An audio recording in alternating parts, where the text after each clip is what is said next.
All right, we've come to class 10 of our Hong Kong history class. Last time we came to the part about Hong Kong returning to China in 1997 and the conflicts that's happening not only between the um, government of China and the British government, Hong Kong government, the colonial government, as well as within the Hong Kong government. Now, today we're going to explore the early years of Hong Kong after its return to China, and which I'll call the honeymoon period of around 10 years. Now, someone would disagree with the duration. Someone would say that around 2003, that honeymoon probably over. I would argue that it's 2008, and I'll present my proof and my evidence, and I guess different scholars can have different interpretations, but that's how I think. I think it lasts more or less to until 2008. But let's begin first with the early period before and after the return, as the dispute within the Hong Kong government also appeared.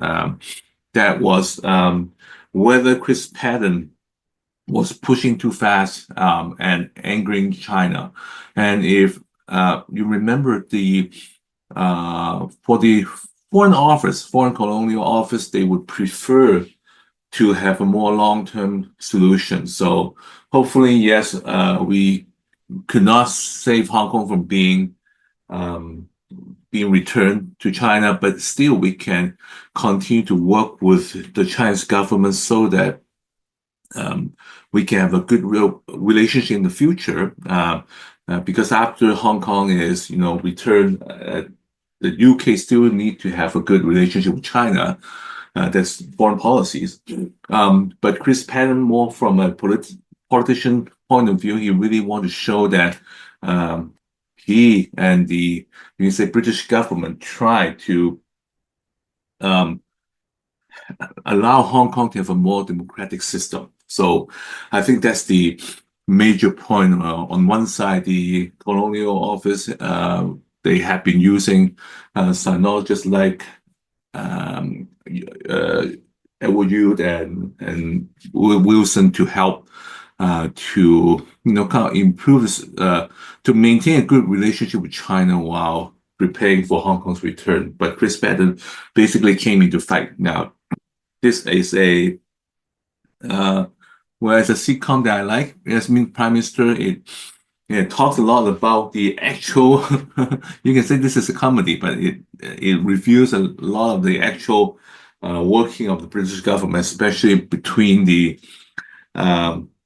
bureaucrats and the politicians. So this is a interesting clip that will show kind of the struggle between Chris Patten as the politician and the undersecretaries, the permanent secretaries, the bureaucrats in terms of foreign policies. Yes, Bernard. Sir Humphrey. Yes, Bernard. I wondered if I could have a word Yes, Bernard. with both of you. Yes, what about?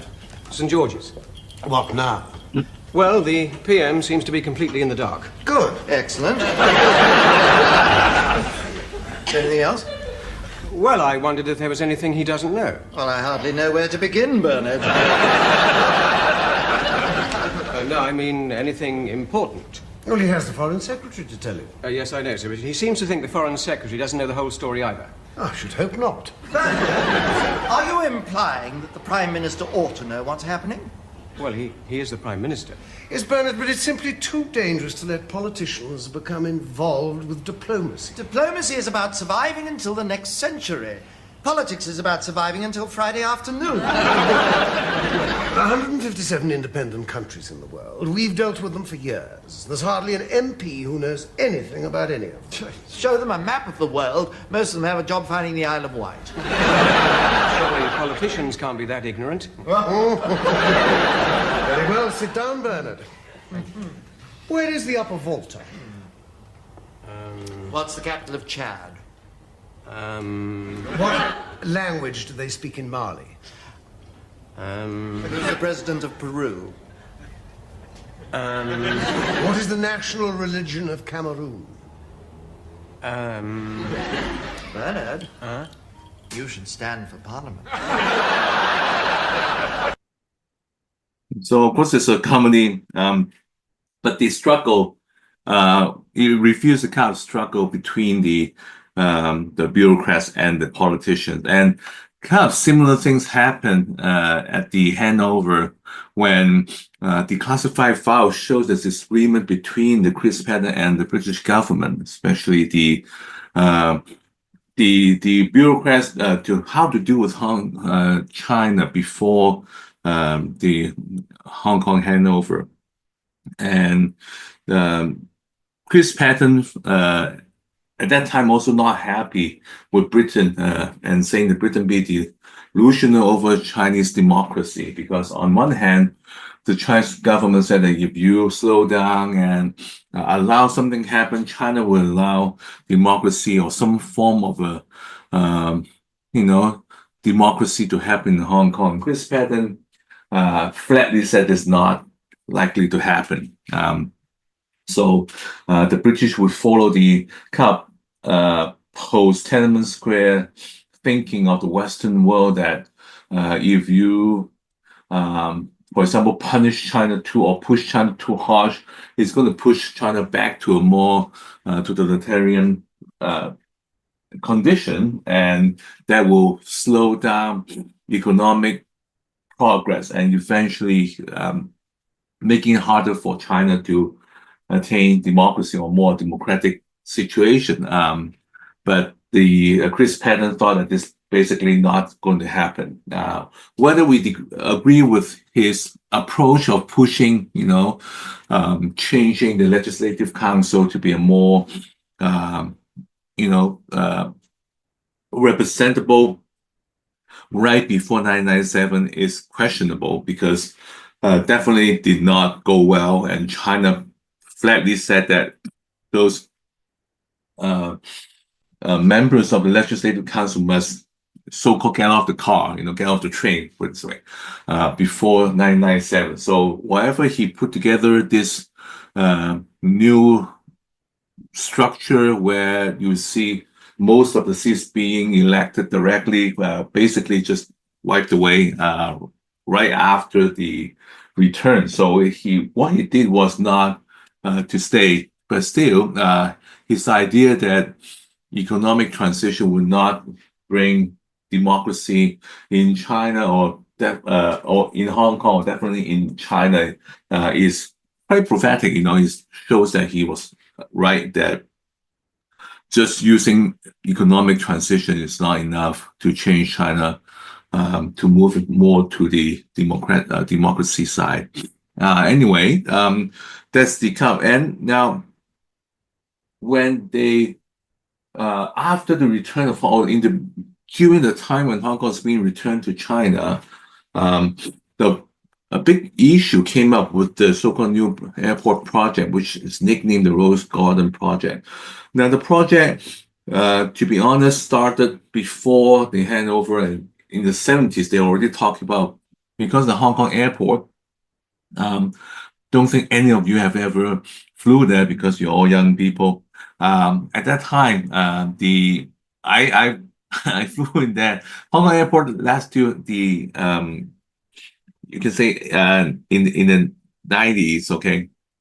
So when the plane flew in, it is very interesting because you could see all the tall buildings, and it was one of the most amazing airport, which the airplane had to descend really quickly. Now, unlike, for example, the Vancouver International Airport, where you can see the plane, well, if you're on the plane, or you can see the plane sliding down through a long distance, okay, slowly coming down. But the Hong Kong airport, you just could not afford that. If it's old high-tech airport, you just have to descend really quickly. So my body would react, because I remember flying back, for example, from the UK, my eardrums would be killing me because of the change in air pressure. So it looks very dangerous. And so amazing that no plane ever hit any of the buildings, okay? But it's kind of dangerous, or then dangerous looking, let's say. So they have this idea of building a new airport, but because Hong Kong is so lack of space, the new airport has to be built somewhere far away on the Lantau Island, the place called Tian Lam Gong. And so it's not just the land, okay, you can reclaim land over here, but then you also have to build infrastructure. So a train system or MTR system to connect the new airport to Hong Kong and Kowloon.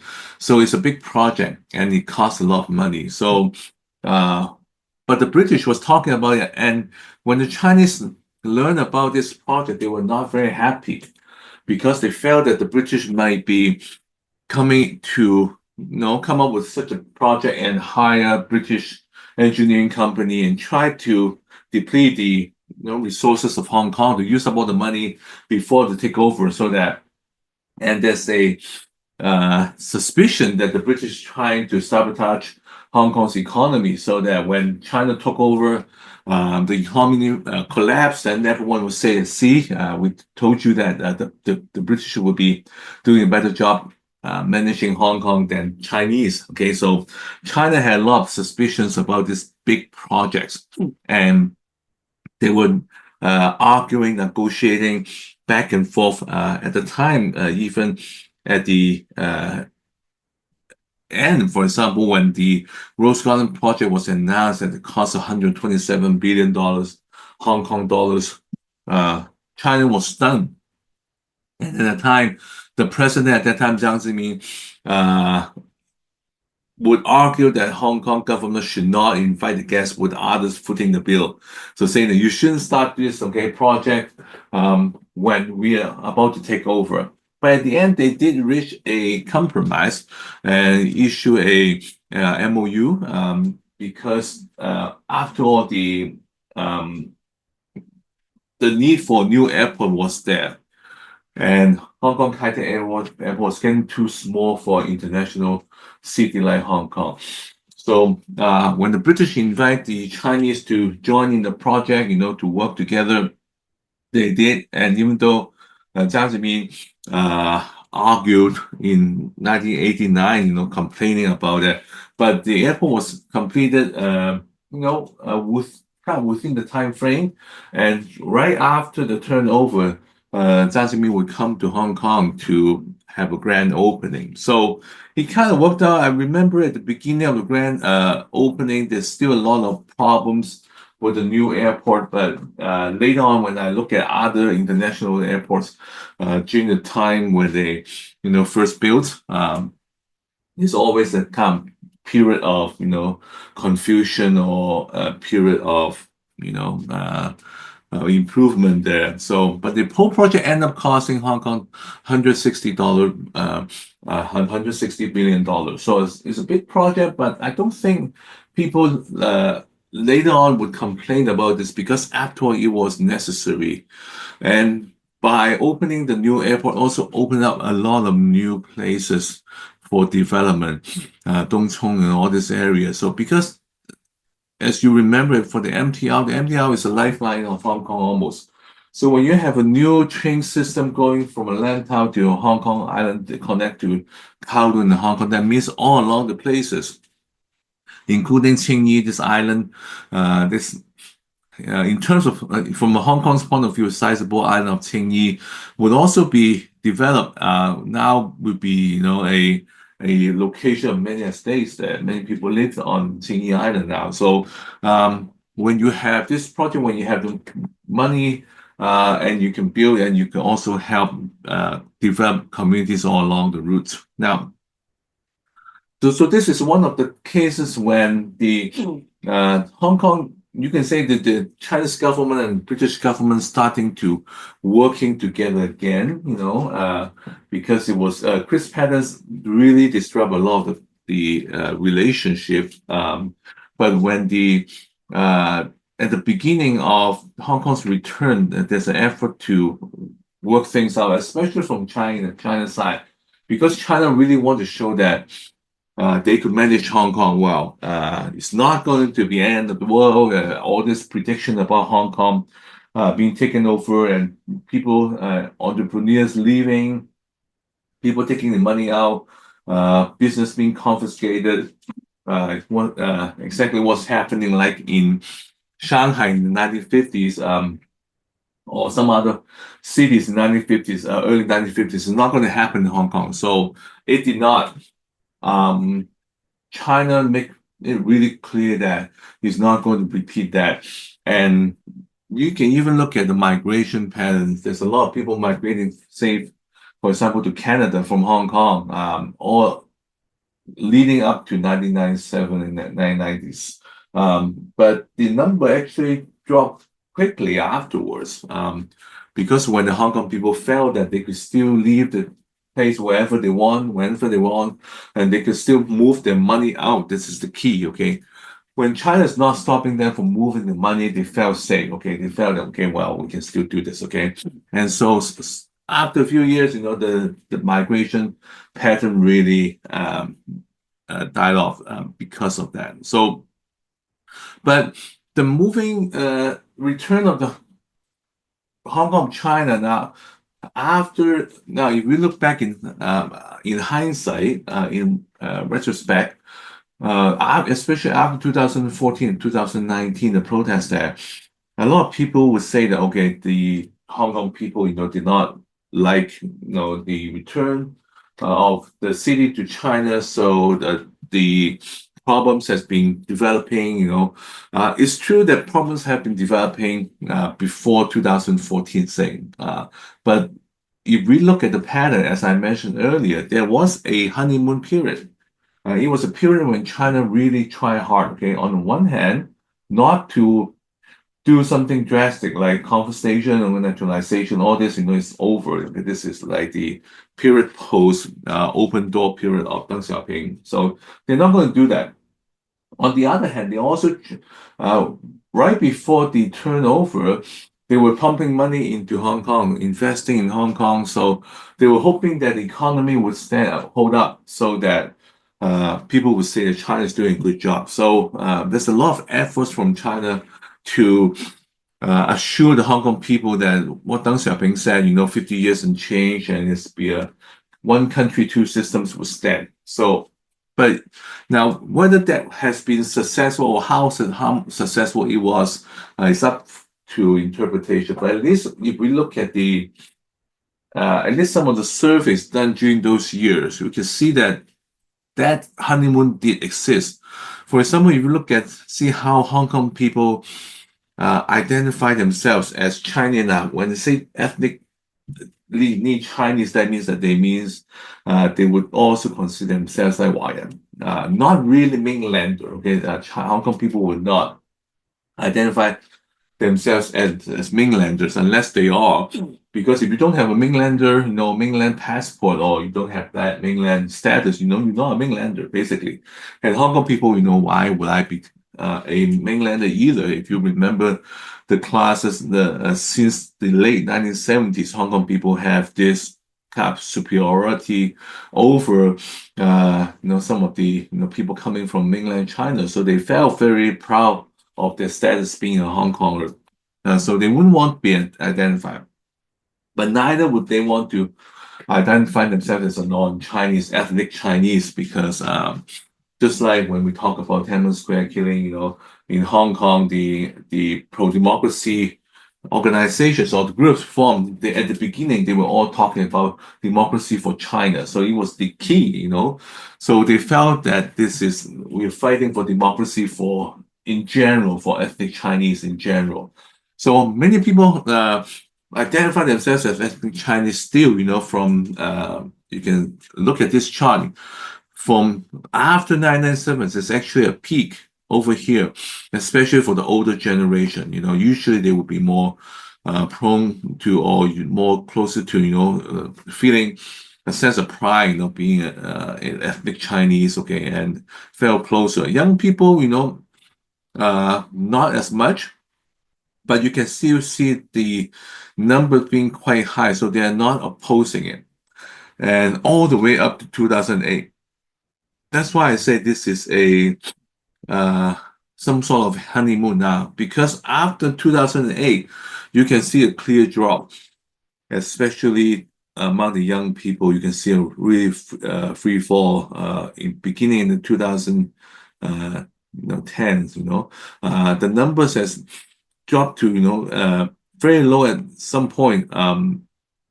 And at some point, if you look at the green line, it went down to 3.6%, in 2014. And the drop really, well, sorry, it dropped, it dropped to from 29% to 3.6% over the year 2008 to 2014, the umbrella movement. And right after the umbrella movement, as we'll see, did not resolve the problems in Hong Kong. It went down further to below 0.3%. Basically, all of the Hong Kong young people, between the age 20 between the age 18 to 29, almost none of them identify themselves as ethnic Chinese. Now, whether they still felt that they are, they're using Chinese language or not, I think it's probably still there, because it's hard to imagine they would identify themselves as not using Chinese language, for example, but they would much prefer identifying themselves as Hong Konger. So they start to identify themselves as Hong Konger later, especially after 2008. So, of course, with the events happening, especially after 2014, the number keep growing. But the trend, now this trend is harder to see because it's more seeing how the young people, when I say young, is at least here defines 18 to 29, how it goes up. But if we go back to the last one, you can see this definitely is a peak. And the young people is quite high as well, especially with the older generation. I'll explain to you why 2008 seems like the end of the honeymoon. But this period you can generally define as this honeymoon period of, at least Hong Kong people feel more at ease with Hong Kong being part of China. Is it supportive? Is it has no complaints? Not true. But at least it feel more at ease, okay? There are people, still complaining. There's still some people more for, Hong Kong being part of China, meaning not politically, but at least mentally, ready for that stage. Because politically, Hong Kong was part of China, right? Or is part of China. So it's not like Hong Kong people had the choice, but the point is that people felt more at ease, some of them, especially the older generation. Now, so we're going to look at this period. And this period is actually not an easy period for any regime. So for the Hong Kong government, also special administrative region government to be able to do that is quite amazing. I wasn't thinking about that before, but when I look back in history and I saw what happened during those years, the SAR, this what is called after the turnover, the Special Administrative Region, the Hong Kong SAR government did manage some, quite a remarkable, management skills in terms of maintaining Hong Kong, especially under the second executive chief, Donald Tsang. But the first one, his name is Dong Ginhua, Dong Qianhua, if we use the English transliteration. His father was a Chinese shipping tycoon, but he was closely related to Taiwan. Even if you look at the logo of his company, Oriental Overseas, you can see this plum flower, which was the kind of logo for the Taiwanese or the KMT of nationalism. Now, but the father, when he died in 1982, the company went into great debt and to the point of closing down, and the mainland government stepped in to help this company to survive. So from then on, the son, Dong Ginhua, had been kind of loyal to the Chinese government and being really thankful for the Chinese government for saving his father's company and his company, of course. And there's a reason why China also picked him, because he was not a politician. He was not a politician from either side. So I think the thinking at that time was that China thought that if we pick some politician from, from the leftist group, for the underground communist, organization, people would say that, okay, this is communist takeover, and the Hong Kong people's confidence will have take a nosedive. But if they pick someone from the British government, they were also concerned, okay, someone from who used to be a British government official, they may feel that, the British were not on good terms with us, okay? So if we let them come in, would they cause some trouble again? Who knows who's in the civil service, okay? So, and they were, because it's hard to figure out too, as I showed you in the video in the beginning, civil service thinking can be more, the civil servant thinking like the bureaucrats, or they could be more politician thinking, so it's hard to say who should be. So they pick someone from a business side, hoping that someone will be more appealing to both the Chinese. Okay, in this case, it's a merchant that was very thankful to mainland China, so he will be loyal. On the other, the British, was always like talking about business, right? So having a businessman may appear that they could talk to him better rather than a politician from some kind of Chinese or leftist relationship. But Hong Kong started at a really bad time, meaning the Hong Kong's return to China started at a very bad time. Because of the worldwide situation, now it was a time when a lot of economies heated up, and especially in Asia. When the economy is heated up and some of these new economies like Thailand, they tie the currency to a major currencies, for example, the US dollars. Trying to tell people that just like Hong Kong back in the 80s, when Hong Kong had some financial instability, the British government picked Hong Kong dollars to the US dollars, so that people investing in Hong Kong will be rest assured, okay, even if Hong Kong economy is not doing so well, the Hong Kong dollars would not go right down and then I lose all my money, because I can always use that current exchange rate to change back into, say, US dollars. Okay, so there's some guarantee on the value of Hong Kong dollars. And so some Asian countries like Thailand, following the Hong Kong's, arrangement, and pick their bets on with the US dollars.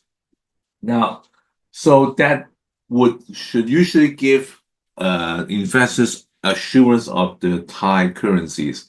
But the international, you can say, prospectors or speculators, okay, like George Soros and the hedge fund company, the Quantum Fund, they took advantage of it. Now, I'm not an economist, but I spent a long time to figure this out, okay, to understand the concept. I'm sure those among us who are from the business, or the economics department would know this better than I do. But let me just do my best to explain to you. So what happened is that this chart is probably better. So you have you can say, overheated economy that has a currency that's pegged to a stronger currency like US. So the hedge fund people, Soros, they would do something like they would take out a forward contract. So forward contracts is something that, for example, it's like I don't want to say gambling, but they of course would call it investment, right? But it's like a gambling. So I would take it away, for example, for Soros, say, okay, next year in 1998, okay, I'm going to change my Thai base with US dollars, okay? So I'm sorry. I'm just going to do exchange rates. For example, I'm going to change my one currency to another, okay? Let's just say that. And so, but at a certain rate, because I predict that at that time the currency would be around that rate, okay? So in terms of Thai, because it's paid, so basically it's not much threat to it, because you can say, okay, now it's, for example, Hong Kong dollars one US dollar to 7.8 Hong Kong dollars, okay? And you can sometimes, go up and down a little bit, but usually it's not more, okay? the Hong Kong dollars maybe a bit more expensive, maybe a bit higher, goes up, but it would not be very different. Okay, so you can kind of predict it. So Soros said, I'm going to take this out. So on that day, I'm going to come in with a lot of the currency. You're going to exchange the currency for me at this rate, 26 baits to $1. So the bank agreed, this is like, okay, this is like business. Okay, we can, they do business, they use money to invest. Okay, they agree to this forward contracts. And what Soros did is that he then sold all his bank and used other ways. And now this major, fund managers, they have lots of ways. Okay, they have connection with magazines and newspaper, and they could do things like they could do selling things. They can do some rumors. Again, they talk about a Thai economy is overheated, is due for correction. And so whatever he did, he did and was successful in driving down the base market. So basically, the currency started falling.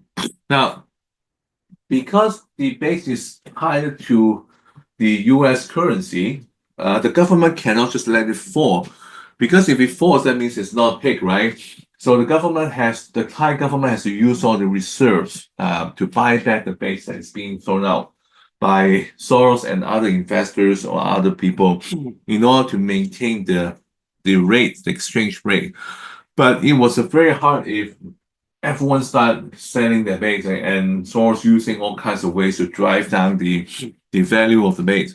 So what happened is eventually the government used up its reserves or used up the reserves to keep the base current exchange rate. And in July 2nd, 1997, it allowed it to flow, meaning that we no longer honor this pegging to the US dollars. So when it did that, the value of base took a nosedive. Okay, depreciated from $1 to 25. $1 to 25 base to $1 to 54 base in 1998. So now at that time, Soros came in. He then bought using the low weight or low value of the base. He brought a lot of them. He uses not because he's a hedge fund manager. He has got lots of investors funds, right? So he used $1 billion, say $1 billion. Okay, so I'm not sure exact how much. Okay, say he used a lot of US dollars. Okay, to buy base, but because at the low rates of base, he can buy a lot of them. For example, say he was buying close to the actual rate of the base in January 1998, which is 1 to 45 to 54. So if he had $1 billion US dollars, he could now buy 54 billion base. Now, of course, this is the key. When the currency fell so much, and he bought it, but he had a forward contract with the Thai bank. So when he walked into the Thai bank on January 1st, 1998, with this 54 million base, when you turn back into US, it's no longer 1 billion US. It will be $2 billion US, around that, right? Because when he made the contract with the bank, it was for a regular exchange rate 1 to 26, not 1 to 54. But now he used all this US to buy up all this space, and the bank has to honor it because that's the business. Otherwise, the bank will lose all its credibility, and get sued, right? So the bank has to honor this forward contract, and he gave him, say, $2 billion. And so just by this calculation, he made $1 billion. And of course, he's very happy, make him very famous. But this is really terrible people there. Because when you do that, you drive down, you think about it, when you use all kinds of ways to drive down, you use the media, newspaper reports, and how many people lost their savings, their lifelong savings. Many people lost their properties, lost their business, okay? And there was high rate of suicides in Thailand at that time. Many people's life wrecked just because of some money game. Now, was it a brilliant money game? Yes, it was.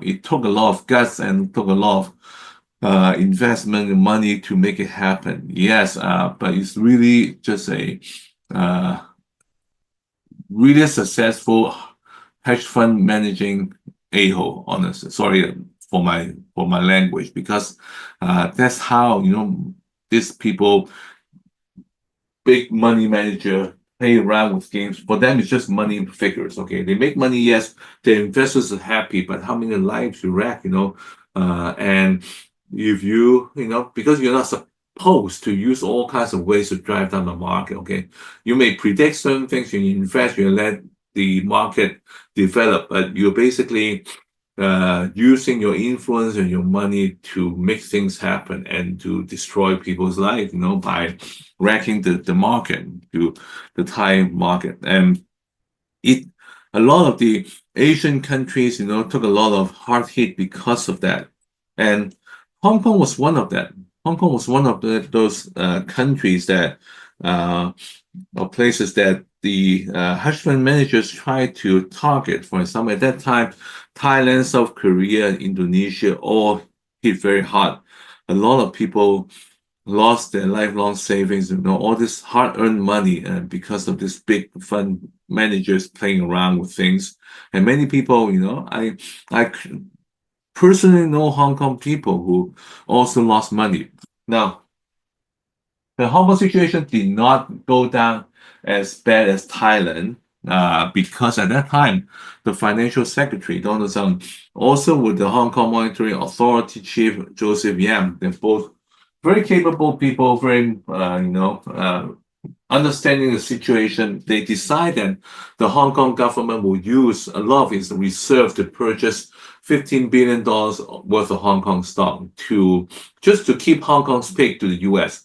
Basically, if you look at this chart, Hong Kong used all the reserves, or a lot of its reserve to keep the Hong Kong dollars up, to play this game with Soros. So if Soros could not bring down the Hong Kong dollars down by a certain day when the forward contracts is up, that means that he's going to lose money, because he's used up all this money to try to drive down the market, and the pick is still there. So that means when he has to change back the money, he's going to lose money, or he's not going to make a lot of money. But actually, he ends up losing money because Hong Kong was able to keep its currency up.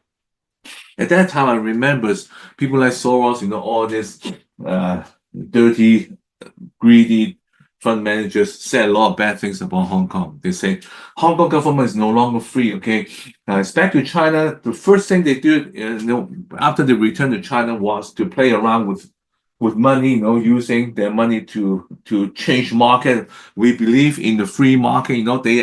They were, you can see the hypocrisy, all this crap. Okay, they were the one who playing around with the market. They were the one trying to manipulate the market, but they are complaining for governments to try to keep it stable, to try to save people's savings. Okay, so they were doing that. They were saying that the Hong Kong government stepping is no longer free market. This government controlling currency exchange, just like in China.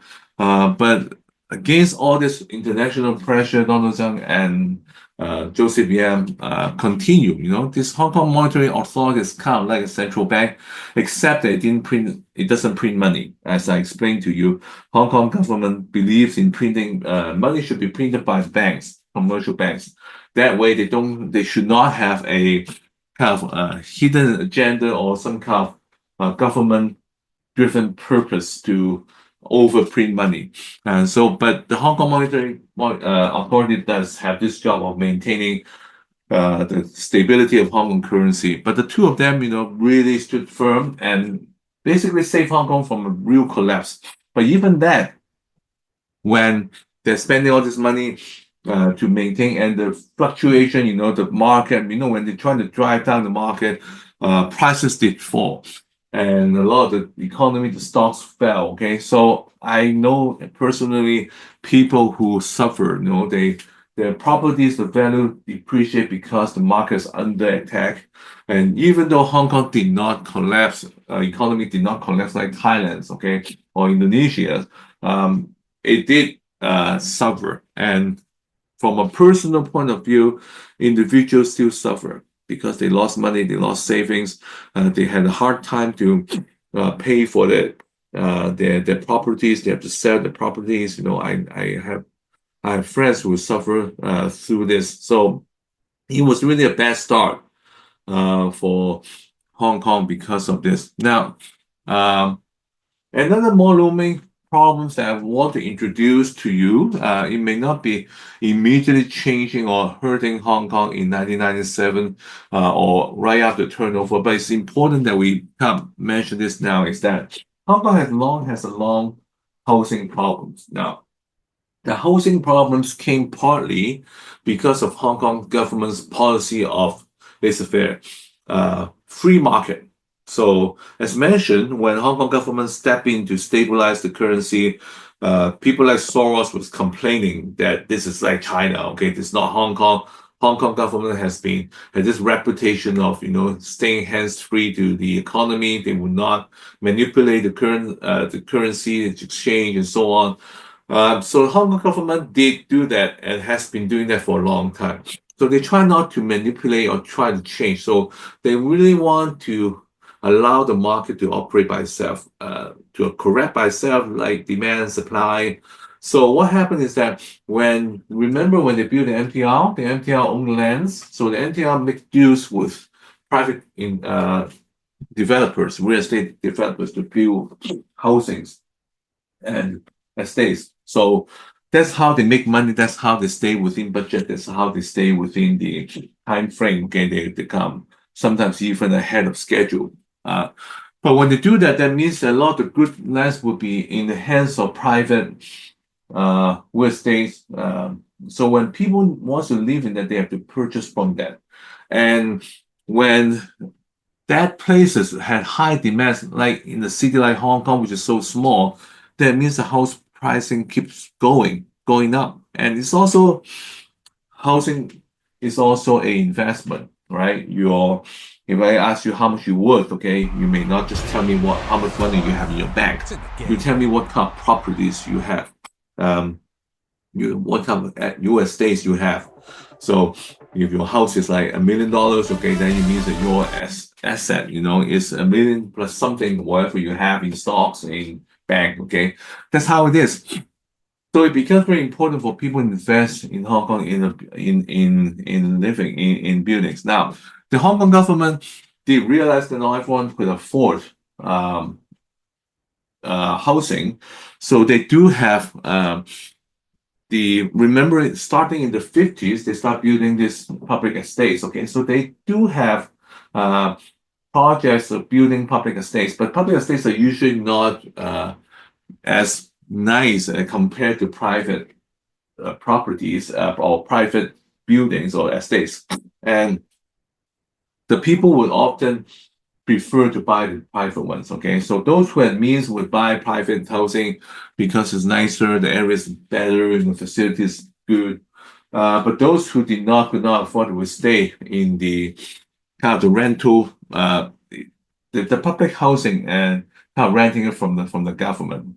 So, but then you have a so-called sandwich group, okay, which Chris Patten addressed in 1992. And I believe he coined the word sandwich class, which means that you have people working, but they couldn't really afford a really nice private estate, but they did not qualify for a low-income rental housing from the public estate either.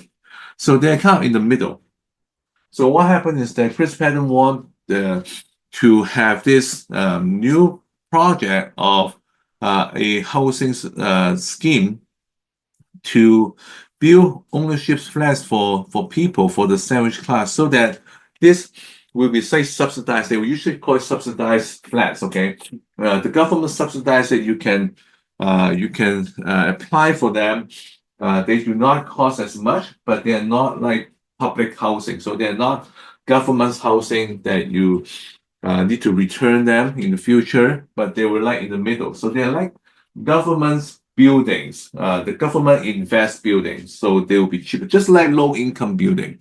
As you see, okay, in Canada, they will invest in it. They would subsidize the building, so the cost will be lower. So people can purchase it. They don't. For example, if you are you're sandwich class, you make a certain amount of money, not enough to buy a very high price private ones, but don't qualify for a rental unit. You can buy this at a lower price.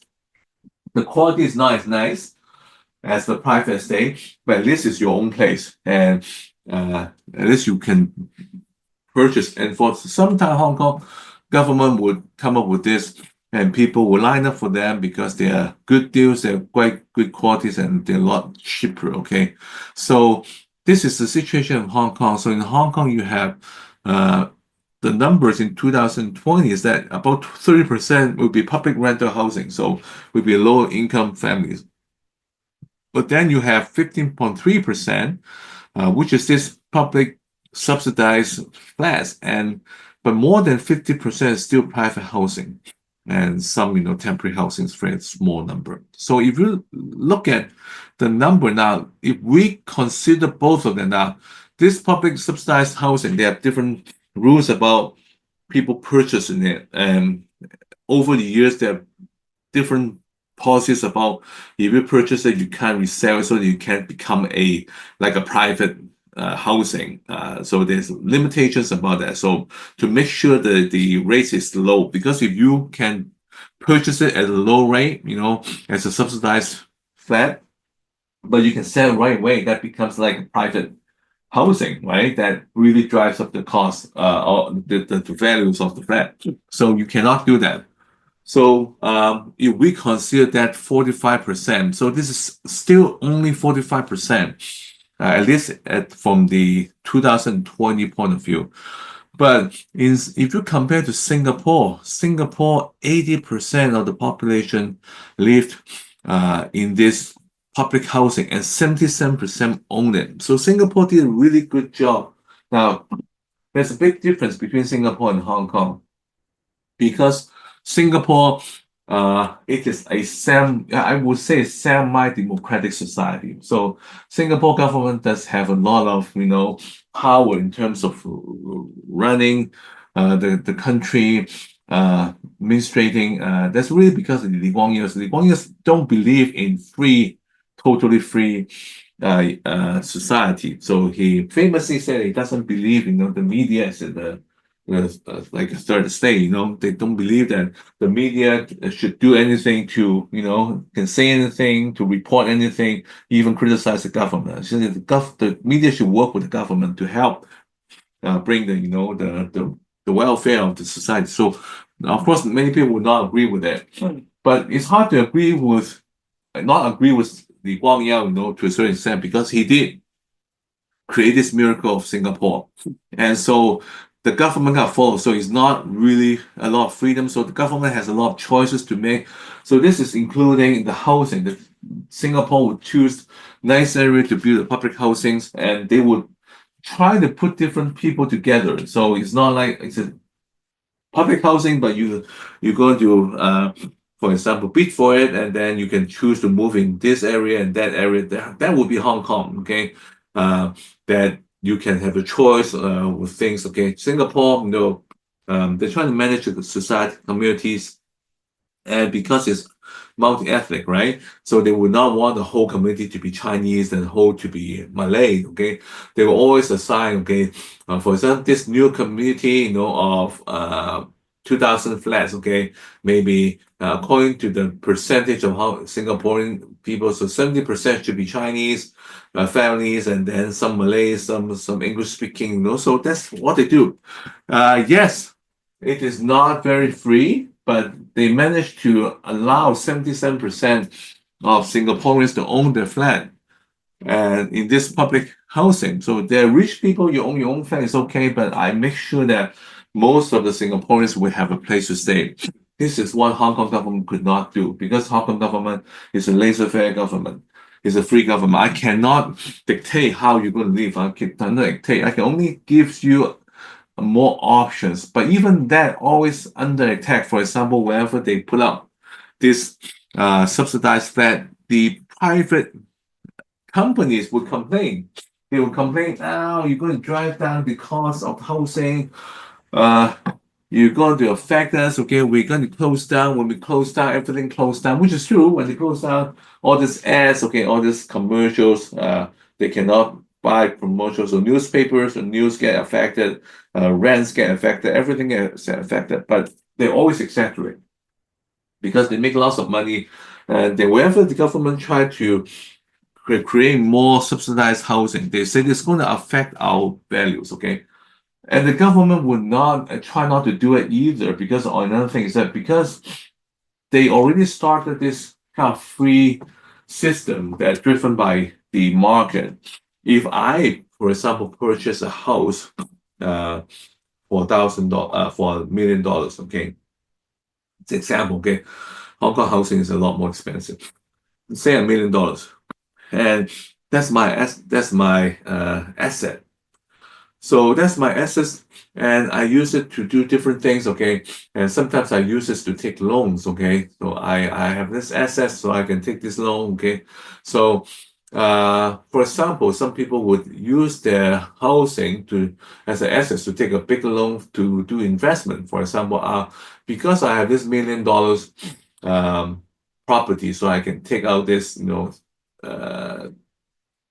$100,000, okay, and I use it to invest and to pay for other things, okay, my stocks and so on. So when it dropped, okay, when the value of their estate dropped, for example, below $1 million, it actually affects a lot of things. Affect your ability to, for example, borrow more money, and if you need to, for example, sell it for other things, okay, you're only going to sell it for a lower price, okay. So actually, because this society of Hong Kong, most of your assets or most of your assets is in your real estates, okay. So that value fluctuates. It's actually hurt your bottom line. So this is what the private real estate developers always saying, okay, if the government step in too much, it's going to affect us, okay? It's going to affect not only us, but also affect many Hong Kong people. So Hong Kong is already at the situation where the government, even if they have money and space and land, they would not be able to introduce a lot of this subsidized flat, as we'll see later with Tung Chien Hua. Now, so if you compare Hong Kong and Singapore, Hong Kong, they actually have more land areas, quite a bit more land areas than Singapore, almost 25% more. But a lot less area built because there's many mountainous areas, for example, in the new territories, also because of the rent situation, that's not developed. But if you look at the percentage of home ownership, this is a huge thing, okay? Only below 50% of people own their own homes, okay? So they're renting now. They're either renting from the government or renting from some other people who own the homes. For example, I purchase a house, it's my own property, but I'm not living in there, so I rent it out to people. So people renting from my place, so they're maybe renting from the government or renting from a private owner. So only, but Singapore, 91%. And public housing, 44%, Singapore, 87%. So this is the main differences between the two. And what happened is Tung Chien Hua now this is also a bit slightly later but it also hurt the legacy of Tung Chien Hua. When Tung Chien Hua announced in his first term he's going to build. Now, Tung Chien Hua realized this problem of Hong Kong people of not having a place. And this is going to cause because later on, you can say, as we'll see, many of the problems of Hong Kong, especially regarding young people, is a lack of hope. They're losing hope because they don't have a place. And they don't think they can ever make it. In Hong Kong, it's called Siang Lao, You can never get it on the building because it's so bloody expensive. It's kind of getting like that in Vancouver. And so they were very frustrated. So a lot of frustration with the Hong Kong young people is because I can't move out because everywhere is so expensive. Now, Tung Chien Hua realized that. Now, Tung Chien Hua is actually some people later on of course, they would criticize him for different things, as we see, but later on they would call him a nice old man, okay? That's what they would call him. They believe that Tung Chien Hua probably had some good meanings, okay? Wanting to do good, but he couldn't push through. He lacked the you can say administrative power, persuasion to push things through. So what he did was that he proposed building 85,000 new flats, the government subsidized flat a year, to solve the shortage of housing. Now, if he had done that, it would be great because he will be able to solve a lot of problems in Hong Kong. But what happened is that when he proposed that, there are lots of pushback. People start pushing back, saying this is not going to happen. If you do that, we're going to the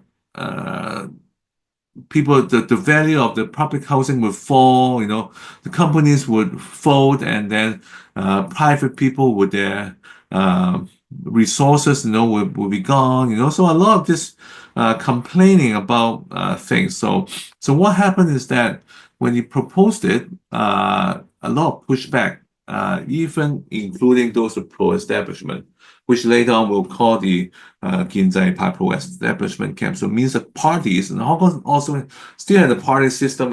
We'll talk about electoral reform later, okay? But even those who are more supportive of Hong Kong return to China disagree with it, especially with the financial crisis happening in the beginning of his time as the executive chief. So what happened is that when he announced it, it just happened in a very bad timing.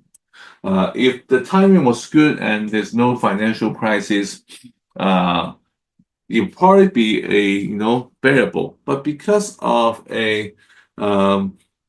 the timing, already the economy is bad, and when you announce it, all the news was bad, because people were afraid that it's going to be a collapse on the Hong Kong housing market, which really hardly ever happened. But people were afraid of that. They were concerned about that.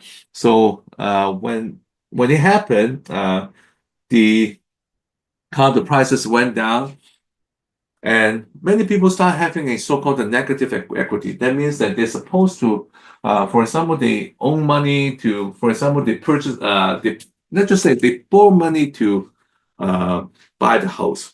They took out a big loan. They put down, say, 25% to buy a $1 million home. So they took out the bank mortgage of $750,000, okay, to buy a 1 million home, okay? So yes, they're taking out money, but at least they're owning a home that's higher than the loan. But when the house pricing dropped because of different news, for example, when Tung Chee-hwan announced I'm going to build every year 85,000, okay, the house prices drop, okay, and suddenly, for example, if you find your home is no longer estimated to be 1 million, becomes $700,000. That means that you own more money than your house actually worthing right now. So that's what's called negative equity. And people get really afraid, because that means that if you, for example, in trouble and you have to sell your place, you cannot even make ends meet. You can even claim back the money of the house.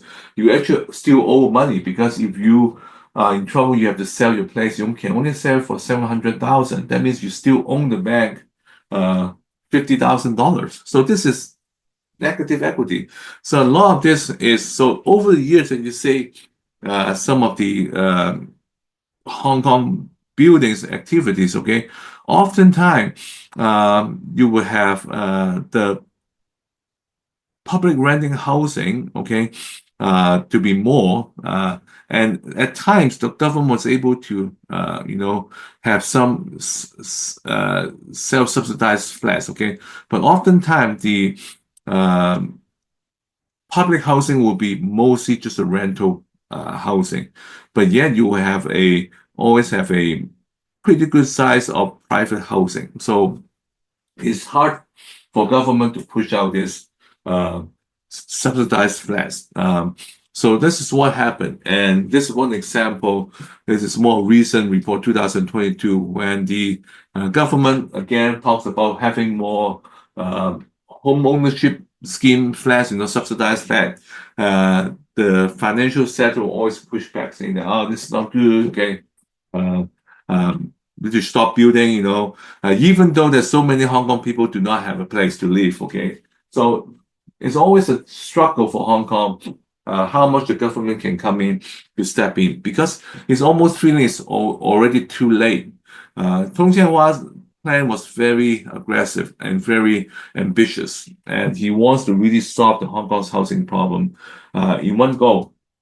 If he were successful, he would probably increase the percentage of government subsidized housing by a lot. Okay, you say if he stay in power for say 10 years, that would be a big difference. But he could not push on because the economy was bad, because of financial crisis. He mentioned that he tried to do something about it, and he got too much pushback that he's abandoned the plan. So he never took off.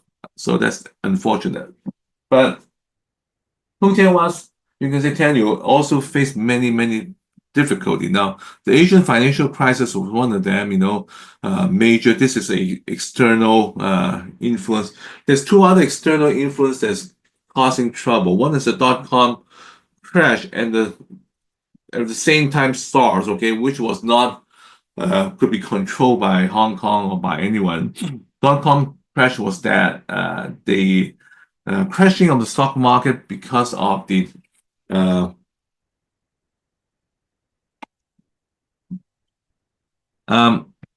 IT companies failing. So to make a long story short, a lot of the IT companies came out in the early 2000s, okay, and they got lots of investment for people because people thought that this is the internet age. Now, I can give you one example that I know in Vancouver. My friend took a job as an accountant for this website called, I think, coupon website or coupon.ca, something like that. So it means that you go on the website to download coupons. And it seems like good ideas, okay? And so immediately people invest in it, and they rent out this huge part in downtown Vancouver, 16th floor with a view. And he said he was working there, the whole flat. They own a big, may not be a whole flat layer at the level, but they had this big office anyway, hiring 13 people or something, and they're just on computer, doing this coupons, okay? But then people start realizing, why should I give you the chance to distribute coupons for me? I distribute coupons to make people know our brand better. For example, Save on Foods coupons, points, McDonald's. When they get our points and coupons, they know our brand better, right? If we give you the coupons or the points, okay, they go to your website to get this, okay, and they know you better. They don't know us better. So what? Okay, so people start realizing it's not a good idea. So they will continue to give them coupons, but they will do it on their own. So this idea only floated for about a year or two. He said he got a job. People are really wasting money, on all kinds of, stationaries and chairs, tables, okay, because they have so much investment. But within 2 years, the investment dry out and they lost money. They fired people. He changed job really quickly, seeing the ship sinking. So this is what happened. A lot of people thought that, okay, this is a website, it's IT age, okay, and everything is on websites, and we're going to make money from that. And when they start seeing that there are lots of silly ideas out there, not everyone is like Amazon, right? So all these silly ideas out there, and they start losing money, and people pull out, and there's a crash on the market. But the worst thing for Hong Kong was the SARS. Now, later, the worldwide recession also helped to end, as I mentioned, the so-called honeymoon between the Chinese government and Hong Kong people. But SARS was a big hit. Now, SARS happened, I'm sure most of you will know about COVID more than SARS, but SARS was scary. SARS in the early 97, first of all, Hong Kong already have some kind of diseases problem. First is avian flu H5N1, which killed 4 people, which was a big deal in 1997. And people, they have to slaughter, poultry, chickens, and if you're going to buy chicken, in the market, it has to be frozen, so they kill millions of them. Because avian flu is hard to control because birds fly, right? So it's not the chickens flying, but the birds fly to the chicken farm, and infected it. I know a friend in Abbotsford who runs chicken farm, and he said whenever there's avian flu, it's a lot of hardship for them because they really have to slaughter all the chicks and then sanitize, the whole place, you basically have to rebuild, he said it's a 6 month process. He's actually a chicken farmer, but he specialized in eggs, okay? So it means that because all the birds die, they have to bring in new birds, okay, and then wait for them to grow. So the whole process, restarting the whole process can be as long as half a year. So meaning there's financial loss and then there's some insurance, but still financial losses, but there's time losing, okay? They're not selling, they're not growing, they're just waiting for the chicks to grow up, so it's a lot of time involved. Now, SARS came and it was very scary. Late 2002, by what we investigate, is that the doctor caught a flu in China and when he visited Hong Kong and spread the disease. So it was from China. And many people believe that it's from wildlife, some kind of bats or something. But let's not go to that, you can say, epidemiology side, okay? So our outbreak broke out in Hong Kong, resulting in a total of 1,755 cases and close to 300 deaths. So it's a really high fatality rate. As a point, it's so really scary. And also scary from Canada because an elderly patient returning from Hong Kong to Canada starts spreading the disease, resulting in 43 deaths in more than 250 infected. So it's really high fatality rate. So it was really scary. People didn't know what's going on. People start coughing and then they die. Now, the high fatality rate is bad, but perhaps it's because of that. It also allowed the SARS to go away quickly because people, when they identify, they quickly isolate the people. So they're not carrying the virus around and for a long time. Unlike COVID, yes, it spread really quickly, it mutated really quickly, but good thing about COVID was that COVID, strange to say it's a good thing, but COVID was not that fatal, okay? So those people getting COVID may not die, okay? Especially if you're young and strong. But COVID, the best side is that because it was not as fatal, it spread. So it was be spreading around for a long time, and we took us, 2 years or so to handle COVID, 2-3 years. So it was a lot more long lasting. Still a high fatality rate among older generations, some people, but because it's not that lethal to everyone, so it got to spread. So good thing is that people recover from COVID better than SARS. Bad thing is that it spread and it lasts way longer than SARS. But SARS was really scary, remember that time, and people didn't know what to do. And one of the really high impact on this, for example, there's scary cases like in the case of Amoy Gardens in Hong Kong. There's a whole community, and got infected, 321 cases in that stay alone. And there's speculation about the virus entering the flats through the ventilation system, or even the loo, the washroom, the toilet system, So there's a lot of speculation how this virus spread, but they must be spreading across the flats because these people don't really associate one another. They don't have community meetings, okay? So they're not spreading person to person in a contact way, but somehow person to person through the walls of the buildings, okay? So people were really scared what's going on.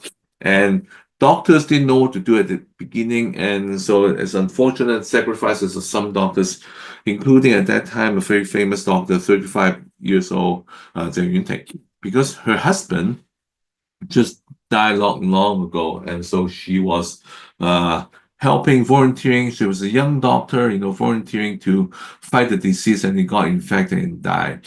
And nowadays, if you go to Hong Kong Garden, which is in a strange place, if you go to Hong Kong MTR station and you go off and you take the escalator, go all the way up, there's a Hong Kong Garden. So basically, it's a garden in the midst of the busiest places in Hong Kong, very urbanized area of Hong Kong.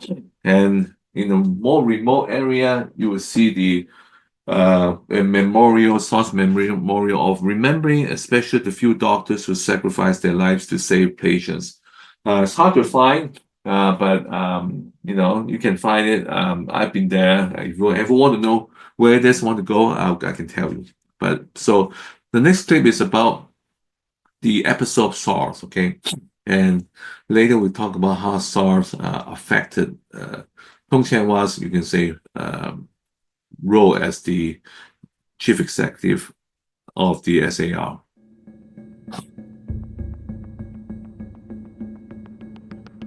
It started like a regular cold for Mr. Lee in the spring of 2003, but soon he was experiencing severe pain. 聽到有一種病毒入侵，但係我住院嘅期間咧係威爾斯感染嗰班見習醫生係混埋一齊嘅。He spent 2 months in that coma. And with an influx of patients experiencing similar symptoms, scientists at Hong Kong's universities worked round the clock to identify what was causing it and how to treat it. The difficulty is you don't know what you are treating at that time. All right, the patient having fever and the pneumonia, and we haven't found anything at that time. So everybody is very anxious, trying to find what is going on wrong with the patients. The disease was eventually called SARS, Severe Acute Respiratory Syndrome, a virus that first spread in densely populated animal markets in southern China. In the spring of 2003, it was brought to Hong Kong by a visiting doctor, and within weeks, it spread throughout the city. 當時嚟講咧，即係淘大花園根本係一個死城一樣嘅，冇晒人嘅，根本上嚟講，完全鋪頭都唔開嘅。咁所以咧就好多人都唔敢嚟呢度嘅。The Amoy Gardens private housing estate in Kowloon was one of the black spots for disease transmission. 成個期間咧，我哋有差唔多300幾人咧係受到感染啦。咁當時呢度嘅氣氛就好差啦，因為點解咧？政府冇話俾我聽，就嗰個來源係點樣啊？同埋嗰啲人咧入咗醫院之後咧，佢哋就嗰個情況咧就好差，即係變得好壞。咁啊好多人咧都發高燒，同埋咧就入咗呢個ICU。In total, over 1,700 people in Hong Kong were infected, and nearly 300 people died. Many of the survivors still suffer from SARS long-term effects. Mr. Lee hasn't been able to work since he got ill. 後來出咗個幾月之後咧，一路走去鍛鍊，去學行路，恢復我自己嘅體能。咁體能之後咧，突然間又發現骨枯，所以嗰個情緒好高漲，崩潰，精神崩潰。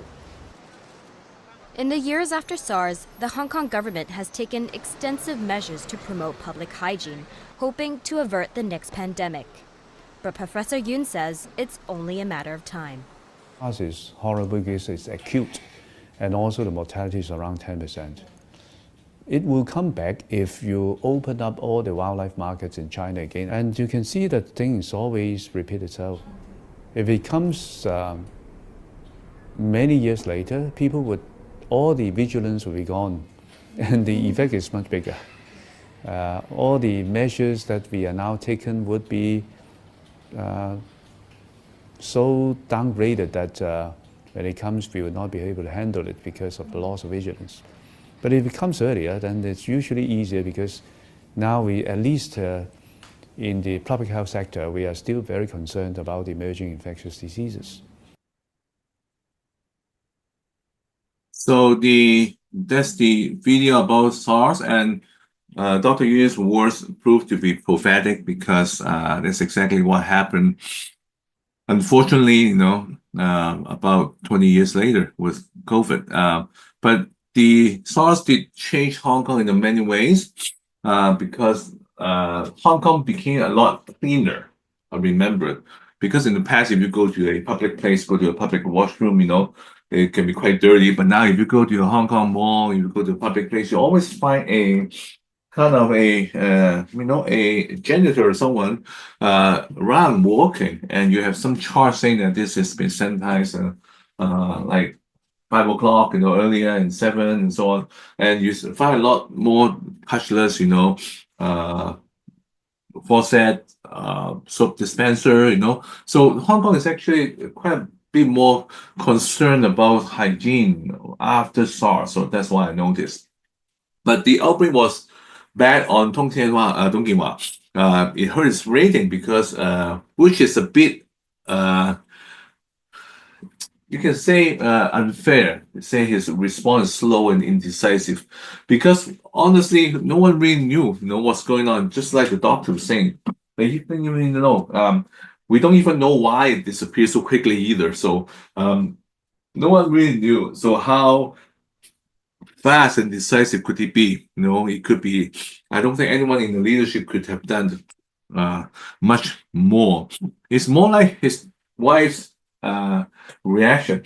I think it's more like a impression of Tung Kien-hua being a nice old man, but you don't count him for being very decisive and very great leader. His wife did something worse. She tried to show that she cared about communities and went out to visit the community, but she went out in full gear, just like lab gear, and sent out a whole bunch of people. And that became even scarier when she came out. For example, just like this, she came to visit, community, gave them some help, but the people she visited, is hardly geared. She didn't have anything, not even a face mask. This lady has a face mask. But look at her team, she's like, wow, all covered, what's wrong with you? So, and the cartoon say, he say, she's trying to comfort the people, but she scared the people more by coming out in full gear. So it was bad. Now, perhaps what hurt Tung Kien-hua more was his. Also, during his time, there was a discussion about pushing through this Article 23. Now, Article 23 is an attempt to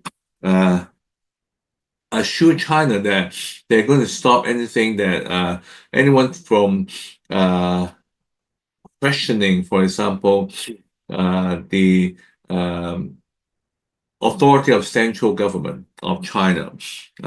So Article 23 was an early attempt to assure China. Now, if we look at it, you hear many people say this is a terrible law. In Hong Kong, wording would be more fat. Maybe is, I don't know how best to translate this. A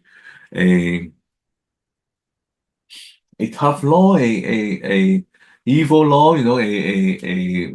That's a bad one, okay?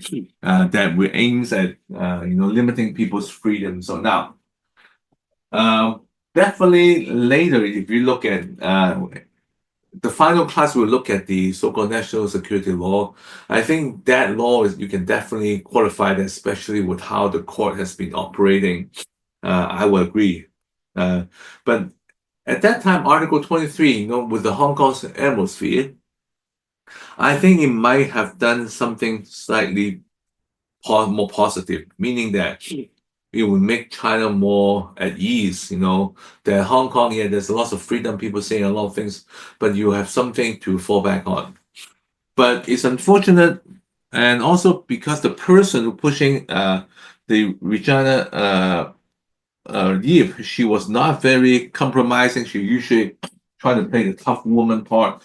So she wasn't very assuring as a promoter of this. She was security bureau chief at the time, and she was always seen as a pro-Beijing lawmaker. So having her to push it was not very wise either. And when she pushed it, the wording was quite iffy.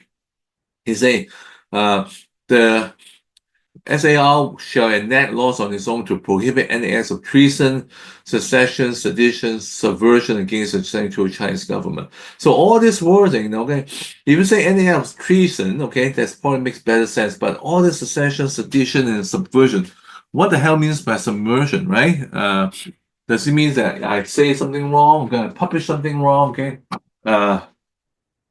And it was used in the Tiananmen Square. Remember in some of the government announcements saying that the students try to subvert the government, you know. So subversion is very sensitive wording. So when they include wordings like that, you know, it really scared the Hong Kong people. The reason why I say that it may not be totally bad thing at that time is that I don't think the Hong Kong society will allow, you know, a lot of purging, you know, or that kind of you know, violation of freedom at that time. Okay, and if the Article 23 is somehow, you know, reword or make it more clear and promoted by somebody, we may allow the Chinese government to feel a bit more assured, and then you may not push them to act quickly, you know, against the, you know, freedom of expression in Hong Kong now. But this is all hindsight. So I'm not sure. I'm just saying that sometimes I wonder if they have the Article 23, would they allow more electoral reform, quicker reform, because they feel that they have a safety net to fall back on. So, but it's not sure. I may be just wishful thinking. Okay, so I'm just saying that. But at least at that time, it was really bad timing, really bad promotion by Regina Yip, and so it led to massive protests on July 1st. Remember, July 1st was the day when Hong Kong returned to China, and many pro-democracy people picked that day to, you can say protest or rally for Hong Kong's freedom. So it's kind of like on purpose, because they picked that day kind of to embarrass China. So on one hand, there's a group of people celebrating Hong Kong's return. On the other, you have a protest, okay? Also, it serves a reminder of China that, you know, Hong Kong people still want their freedom. But in that year, 2003, you have a massive protest, close to 500,000 people. Now, sometimes people question these numbers, especially later in 2019, they question the numbers. Would there be 1 million people on the streets? Would there be 2 million on the streets? I have been, later I'll talk to you about an incident. I was in Hong Kong in 2019, and I saw some of these protests.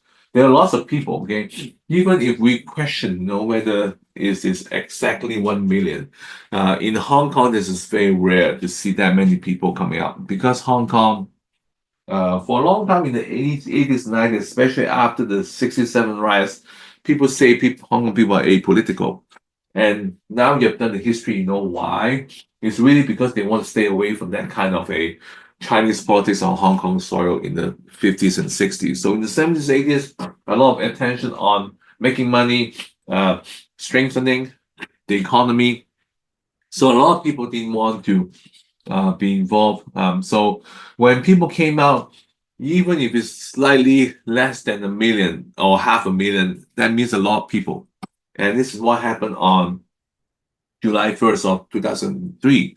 And they never seen such a big crowd coming up since the 1889 Tiananmen Square killings, when Hong Kong people basically ready to support the students in Beijing. So the government was scared. When they saw that number of people coming out, and they withdrew the bill, and Yip stepped down on July 25th. Though she claimed that, you know, she already submitted her. So they tried to say that it's not because of the protest that she stepped down. So it's something that the Hong Kong government and Chinese government never want to admit. Is that you pressure us to do something. You pressure us so that we do something. Because they felt that this shows a sign of weakness, and it encouraged people to protest more, because if protest works, that means that you should protest more. So there's something that Hong Kong government and the Chinese government never want to admit. And later on, you see the same thing happening 2014, 19, especially with 19, with their response to the big rallies at the time. But that's the later story. But July 1st, because of that protest, really start marking the annual day of pro-democracy rally. After they picked that day, and I think, and look back to history, I think 2003 is likely the beginning of that July 1st democracy rallying. And later on, you see other big rallies, for example, 2014, slightly more than 500,000. And then the biggest crowd will be in 2019, the anti-extradition bill protest, which we'll talk about. But that's the beginning. And you can see some of the pictures at the time. So when you have that many people in Hong Kong, that is a big concern of the Hong Kong people about their freedom. So it's a big signal to both Hong Kong government and the Chinese government that Hong Kong people do not want this rule, okay? And it would took the government many years, and eventually after 2019 to have something like that. Unfortunately, and it proves to be quite damaging as true to the nickname or the name accused of being an OCFAT, being a terrible law. Now, let's move on. After Tung Chien-hwa, the second executive chief was Donald Tsang, who came off as you can say, a savior, not much in that sense, okay, but he did save Hong Kong from the speculators back in the 1997 financial crisis with Joseph Yam. So he was a capable administrator. He was also the one with the British civil service. So it was a change because the Chinese government always saw that, Tung Chien-hwa is a nice guy with a nice intention, but he's not a politician. He didn't know how to work with politicians and with lawmakers, okay, to make things work. So he's always kind of being criticized by both sides, okay, and he's truly getting tired. But they kept him on, and kept him on for a couple of years before he would step down. I think the most obvious reason, he almost came on for 3 years. One of the reasons is that he probably was ready to step down after 2003. All of this. Now, one of the reasons why people also say that 2003 is the end of the honeymoon is that 2003 is not only the outbreak of SARS, but also the attempt passing of Article 23, right? And the failure of it. So people say that 2003 is likely the end of the honeymoon, which I personally disagree because you can see from the surveys, right? But also people believe that Tung Chien-hwa was ready to leave after 2003, but they kept him on because they didn't, as I mentioned, they didn't want to show that because of the protest, we even have to sack a executive chief, okay? So they make him stay on until 2005, at least a couple years more.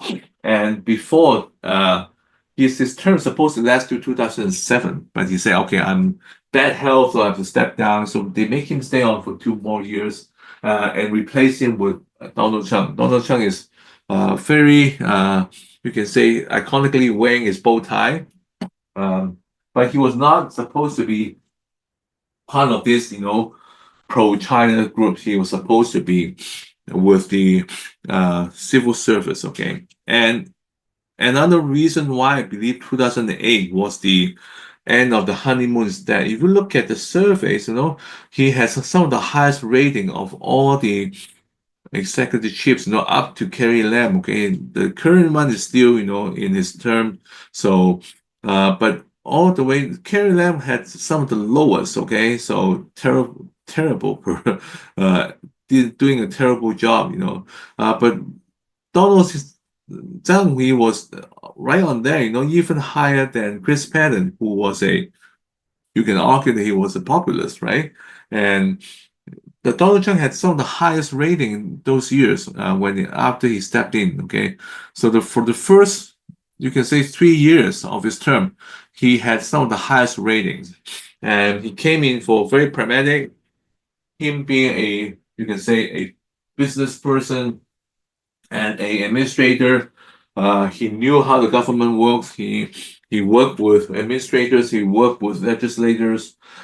He came in and took a more pragmatic approach, and also someone that Hong Kong people felt a bit more at ease because he was in the government for a long time, and he was with the, you can say, colonial government before, so they kind of trusted him more. And it also coincided with a few more greater celebrations in Hong Kong, including the opening of the Disneyland in 2005 and the closing with the Beijing Olympics. I remember at that time, the Beijing Olympics, people were, the Olympics had a very special effect on people.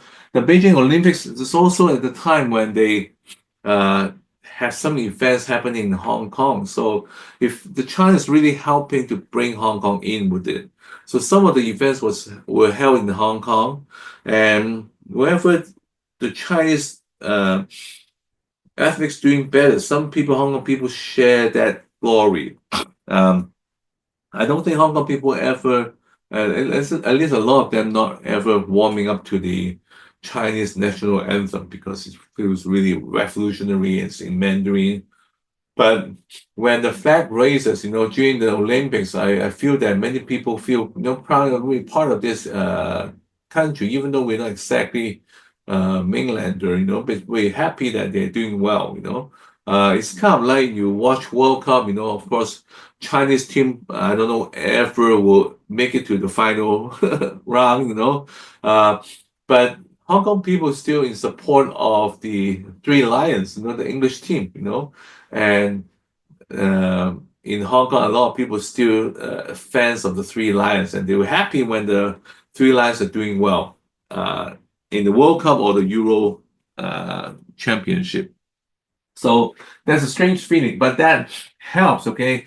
With a growing economy and the lack of major devastating news. The last one was in 2003, STARS in Article 23. There seems to be euphoria in Hong Kong. And the successful conclusion of the Beijing Olympics also aroused a sense of national pride. So it was like that. Now, of course, later on, 2008 will be the end, coming with another round of financial crisis internationally. So that always not helping, okay, with a government's popularity, because there's something that they can't control, but when it happens, it's kind of bad. Now, but I still want to say that it is up to 2008, the honeymoon is still there. You can also see from the event, which is a big earthquake in China. And Hong Kong people donate a lot of money to that because of the Wenchuan earthquake in Sichuan province. A lot of Hong Kong people came out and donate money. And at that time, that phrase saying that the blood is thicker than water, that usually means that if you're family, you do a lot more. So this is a common saying in Chinese. So that phrase has been repeated a lot during that time. I remember a lot of Hong Kong people donate a lot of money, concerned about the victims in China, and some concern about the situation of Panda as well. But a lot of people came out and donate money. And yes, there will be, especially later on, concern about money being misused. For example, this report in 2013 about Chinese corruption. But it was later. In 2008, people came out and donate money. And people form groups to try to help. There's a lot of concern. So I don't remember hearing that people saying, okay, so many corrupt officials, let's not donate, like China deserves it. No, Hong Kong people were really concerned about the situation and really wanted to help. So it was 2008. So the situation was not bad. The relationship, yes, as you remember, the chart, okay, a lot of the younger people starting to identify themselves as Hong Kongers, but they're not pushing away the idea they are also ethnic Chinese.